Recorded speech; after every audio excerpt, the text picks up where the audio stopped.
রবিবার royal Challengers Bengaluru বনাম Mumbai Indians ম্যাচে চোট পেয়েছেন রোহিত শর্মা ও বিরাট কোহলি। কেমন আছেন দুই তারকা, জানালেন তাদের সতীর্থেরা। রয়্যাল চ্যালেঞ্জার্স বেঙ্গালুরু জয় ফিরলেও চিন্তা বেড়েছে বিরাট কোহলির চোট নিয়ে। অন্যদিকে আবার মুম্বাই ইন্ডিয়ান্সের হারের ধাক্কার উপর বিস্ফোরা রোহিত শর্মার চোট।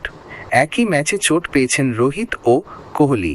এখন কেমন আছেন দুই তারকা, জানালেন তাদের সতীর্থেরা। বেঙ্গালুরুর হয়ে ব্যাট করতে নেমেছিলেন কোহলি। ৩৮ বলে ৫০ রান করে আউট হন। পরে যখন মুম্বাই ব্যাট করতে নামছে তখন কোহলিকে আর দেখা যায়নি। তিনি ফিল্ডিং করতে নামেননি, তার বদলে জেকব বেথেল ফিল্ডিং করেন। তখনই ধারাভাষ্যকারেরা জানান কোহলির গোড়ালিতে চোট লেগেছে। পরে বেঙ্গালুরুর অধিনায়ক রজত পাটিদার কোহলির চোট নিয়ে মুখ খোলেন।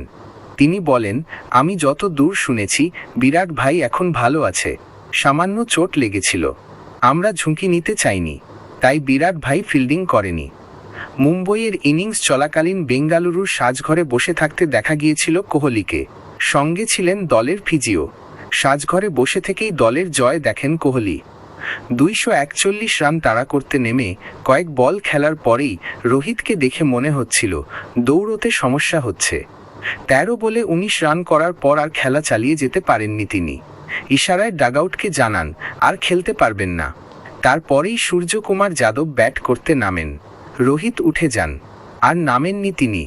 পরে দলের ক্রিকেটার শার্ফেন রাদারফোর্ড জানান রোহিতের হ্যামস্ট্রিংয়ে লেগেছে।